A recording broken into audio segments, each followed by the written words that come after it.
पद्मावती की प्रेम कहानी। आर्यवर्त में वाराणसी नाम की एक नगरी है जहाँ भगवान शंकर निवास करते हैं। वह नगरी कैलाश भूमि के समान है। प्राचीन काल में उस नगरी में एक राजा राज करता था जिसका नाम था प्रताप मुकुट। प्रताप मुकुट का वज्र मुकुट नाम का एक पुत्र था जो अपने पिता की भांति बहुत धीर, वीर और गंभीर था। वह इतना सुंदर था कि कामदेव का साक्षात अवतार लगता था। राजा के एक मंत्री का बेटा बुद्धि शरीर उस वज्र मुकुट का घनिष्ठ मित्र था। एक बार वज्र मुकुट अपने उस मित्र के साथ जंगल में शिकार खेलने गया। वहां घने जंगल के बीच उसे एक रमणीक सरोवर दिखाई दिया जिसमें बहुत से कमल के सुंदर सुंदर पुष्प खिले हुए थे। उसी समय अपनी कुछ सखियों सहित एक राजकन्या वहां आई और सरोवर में स्नान करने लगी। राजकन्या के सुंदर रूप को देखकर वज्र मुकुट उस पर मोहित हो गया। राजकन्या ने भी वज्र मुकुट को देख लिया था और वह भी पहली ही नज़र में उसकी ओर आकृष्ट हो गई। राजकुमार वज्र मुकुट अभी उस राजकन्या के बारे में जानने के लिए सोच ही रहा था कि राजकन्या ने खेल खेल में ही उसकी ओर संकेत करके अपना नाम धाम भी बता दिया। उसने एक कमल के पत्ते को लेकर कान में लगाया, दंत पत्थर से देर तक दांतों को खुरचा, एक दूसरा कमल माथे पर तथा हाथ पर अपने हृदय पर रखा। किंतु राजकुमार ने उस समय उसके इशारों का मतलब न समझा। उसके बुद्धिमान मित्र बुद्धि शरीर ने उन इशारों का मतलब समझ लिया था। अतः मन मन मुस्कुराता हुआ अपने मित्र की हालत देखता रहा जो उस राजकन्या के प्रेम बाण से आहत होकर राजकन्या और उसकी सखियों को वापस जाते देख रहा था। राजकुमार घर लौटा तो वह बहुत उदास था। उसकी दशा जल बिन मछली की भांति हो रही थी। जब से वह शिकार से लौटा था उस राजकन्या के वियोग में उसका खाना पीना छूट गया था। राजकुमारी की याद आते ही उसका मन उसे पाने के लिए बेचैन होने लगता। एक दिन बुद्धि शरीर ने राजकुमार से एकांत में इसका कारण पूछा। कारण जानकर उसने कहा कि उसका मिलना कठिन नहीं है। तब राजकुमार ने अधीरता से कहा, जिसका न तो नाम धाम मालूम है और न जिसके कुल का ही कोई पता है, वह भला कैसे पाई जा सकती है।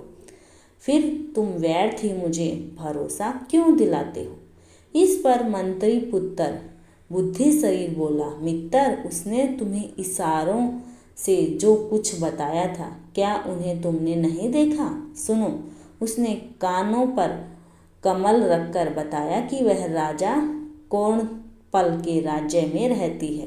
दांतों को खुरचकर यह संकेत दिया कि वहाँ के दंतवेद की कन्या है। अपने कान में कमल का पत्ता लगाकर उसने अपना नाम बताया और हृदय पर हाथ रखकर सूचित किया कि उसका हृदय तुम्हें अर्पित हो चुका है। कलिंग देश में कृणोत्पल नाम का एक सुविख्यात राजा है। उसके दरबार में दंतवेद की पद्मावती नाम की एक कन्या है जो उसे प्राणों से भी अधिक प्यारी है। दंतवेद उस पर अपनी जान छिड़कता है।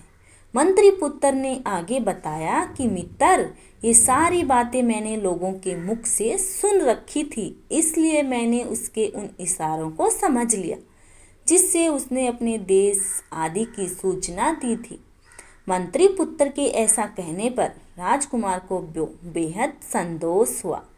फिर प्रिया का पता लगाने का उपाय मिल जाने के कारण वह प्रसन्न भी था। वह अपने मित्र के साथ अगले ही दिन आखेट का बहाना करके तो अपनी प्रिया से मिलने चल पड़ा।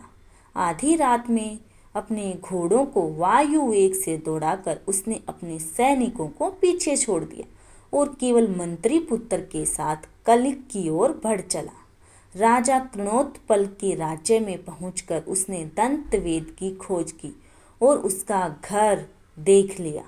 तब राजकुमार और मंत्री पुत्र ने उसके घर के पास ही निवास करने के लिए एक वृद्ध स्त्री के मकान में प्रवेश किया। मंत्री पुत्र ने घोड़ों को दाना पानी देकर उन्हें छिपाकर बांध दिया।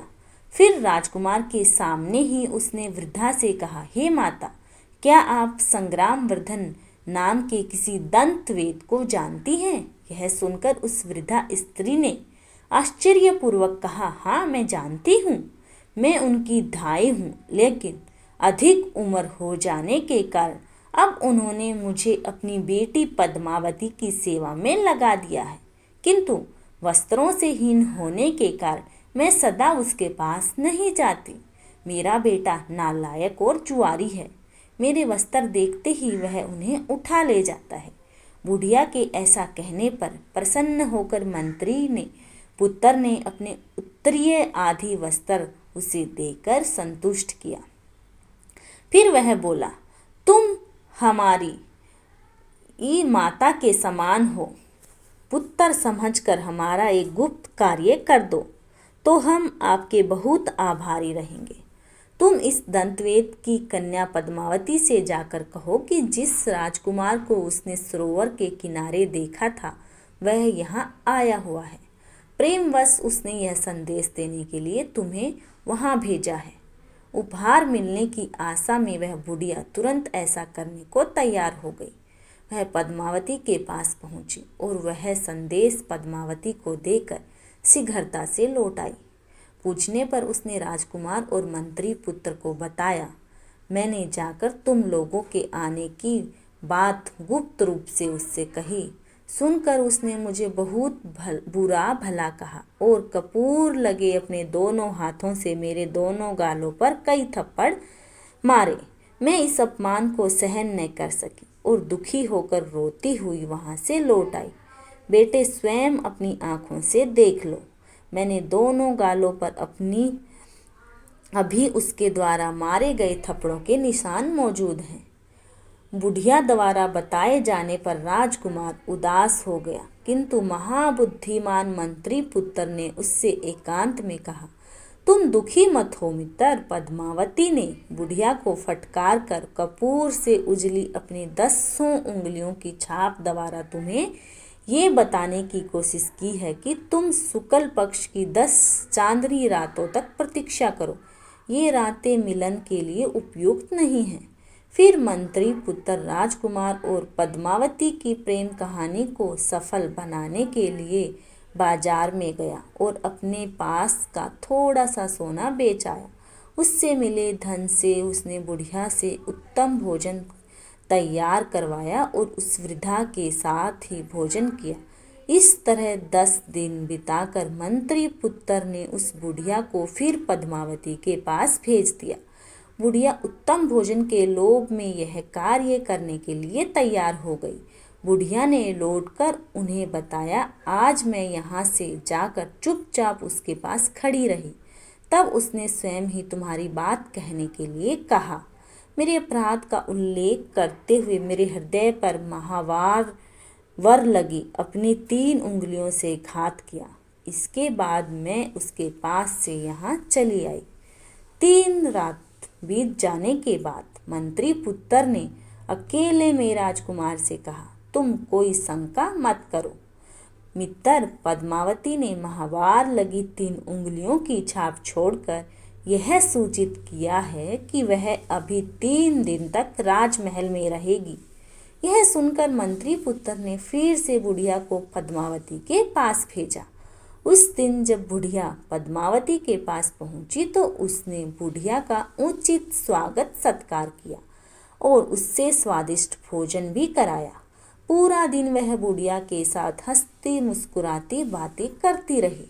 शाम को जब बुढ़िया लौटने को हुई तभी बाहर बहुत डरावना शोरगुल सुनाई दिया। हाय हाय, यह पागल हाथी जंजीरें तोड़कर लोगों को कुचलता हुआ भागा जा रहा है। बाहर से मनुष्यों की ऐसी चीख पुकार सुनाई पड़ी। तब पद्मावती ने उस बुढ़िया से कहा, राजमार्ग को एक हाथी ने रोक रखा है, उससे तुम्हारा जाना उचित नहीं है।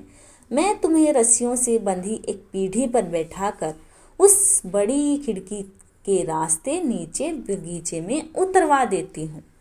उसके बाद पेड़ के सहारे बाग की चारदीवारी पर चढ़ जाना और फिर वहाँ से दूसरी ओर पेड़ पर चढ़कर नीचे उतर जाना, फिर वहाँ से अपने घर चले जाना। यह कहकर एक रस्सी से बंधी पीढ़ी पर बैठाकर उसने बुढ़िया को अपनी दासियों द्वारा खिड़की के रास्ते नीचे बगीचे में उतरवा दिया।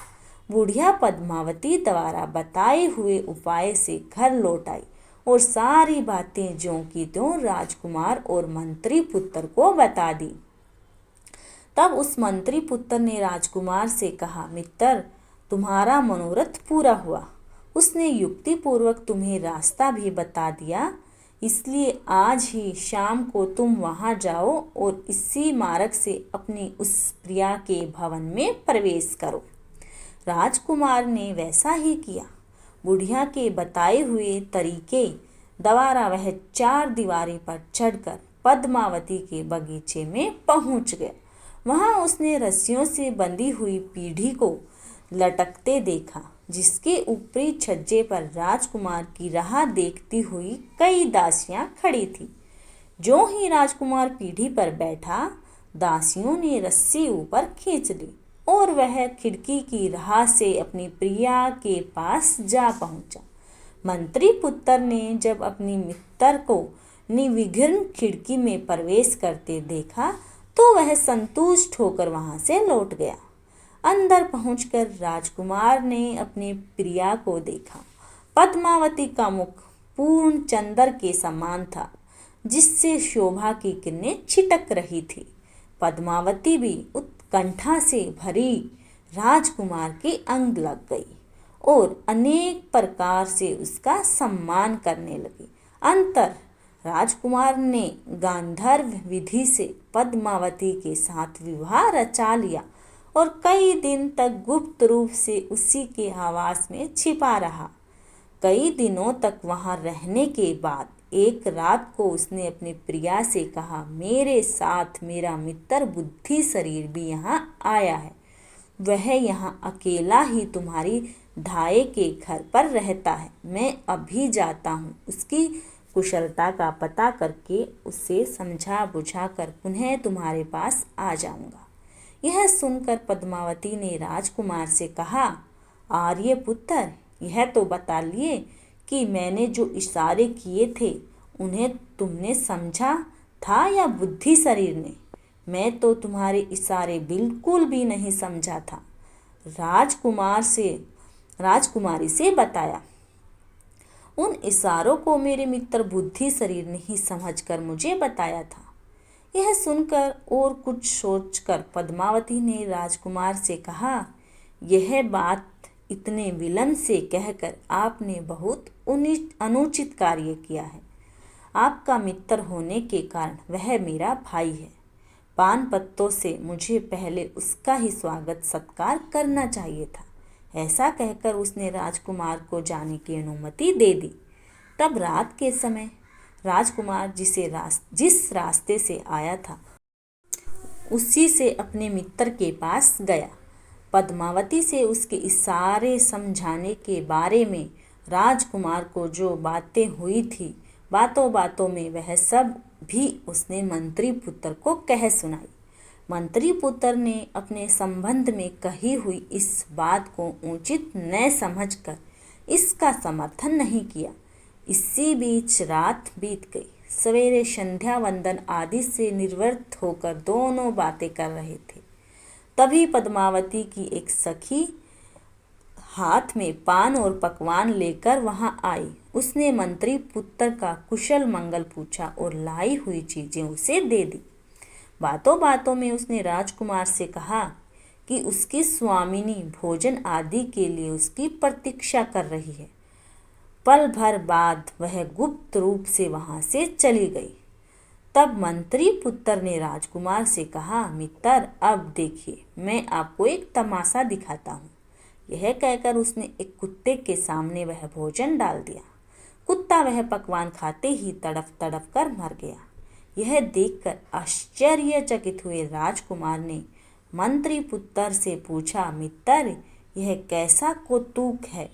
तब मंत्री पुत्र ने कहा, मैंने उसके इशारों को पहचान लिया था, इसलिए मुझे धूर्त समझकर उसने मेरी हत्या कर देनी चाहिए थी।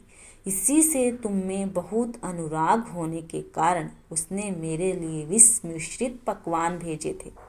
उसे भय था कि मेरे रहते राजकुमार एकमात्र उसी में अनुराग नहीं रख सकेंगे और उसके वश में रहकर उसे छोड़कर अपनी नगरी में चले जाएंगे।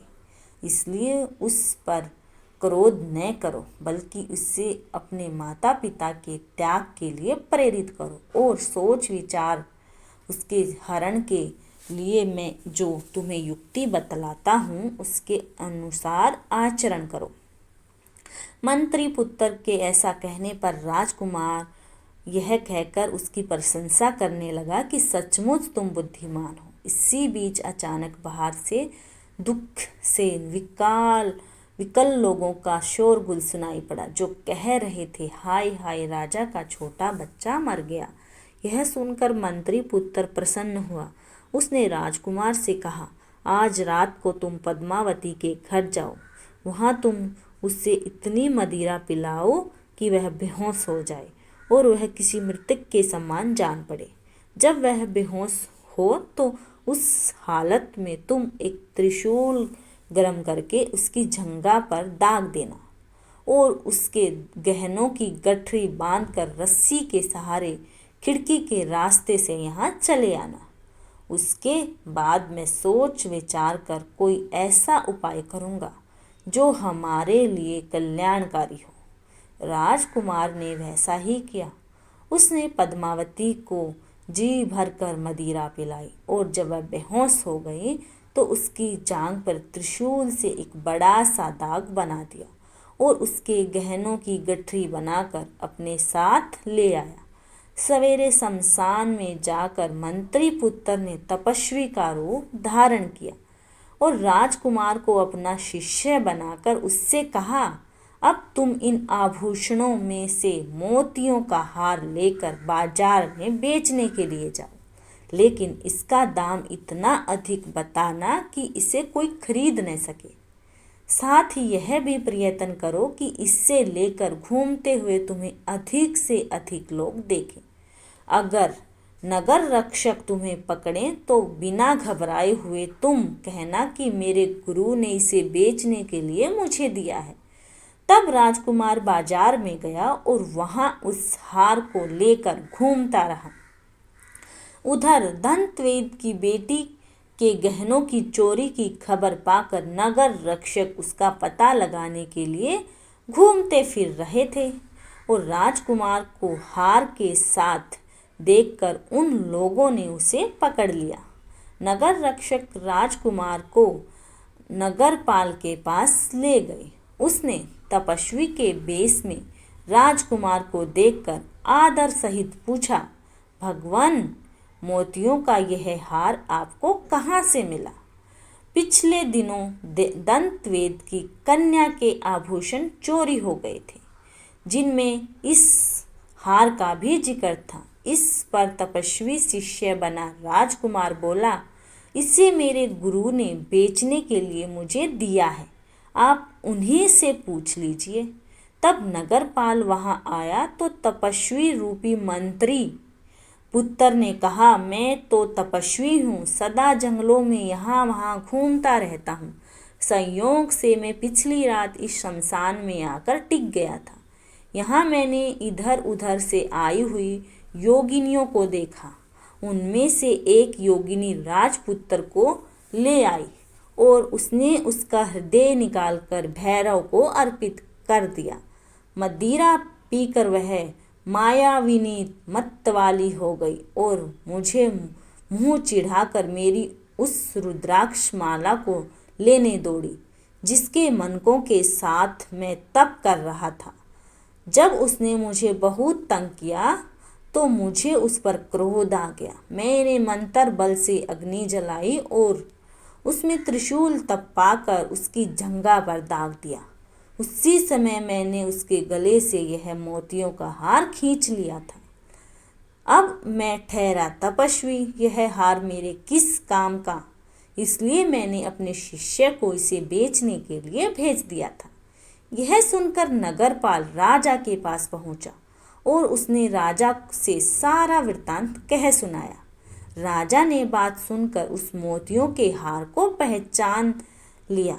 पहचानने का कारण यह था कि वह हार स्वयं राजा ने ही दंतवेद की बेटी को उपहार स्वरूप भेंट किया था।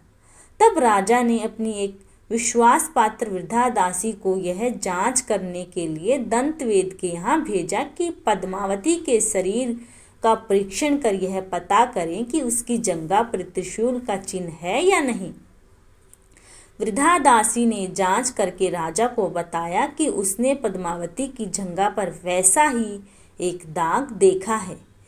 इस पर राजा को विश्वास हो गया कि पद्मावती ही उसके बेटे को मारकर खा गई। तब वह स्वयं तपस्वी वेशधारी मंत्री पुत्र के पास गए और पूछा कि पद्मावती को क्या दंड दिया जाए। मंत्री पुत्र के कहने पर राजा ने पद्मावती को नग्नावस्था में अपने राज्य से निर्वासित कर दिया, नग्न करके वन में निर्वासित कर दिया। जाने पर पद्मावती ने आत्महत्या नहीं की। उसने सोचा कि मंत्री पुत्र ने ही यह सब उपाय किया है। शाम होने पर तपस्वी का वेश त्याग कर राजकुमार और मंत्री पुत्र घोड़ों पर सवार होकर वहां पहुंचे जहां पद्मावती शोक मगन बैठी थी। तो वे उसे समझा बुझाकर घोड़ों पर बैठाकर अपने नगर ले गई और वहां से वे दोनों सुखपूर्वक रहने लगे। धन्यवाद दोस्तों।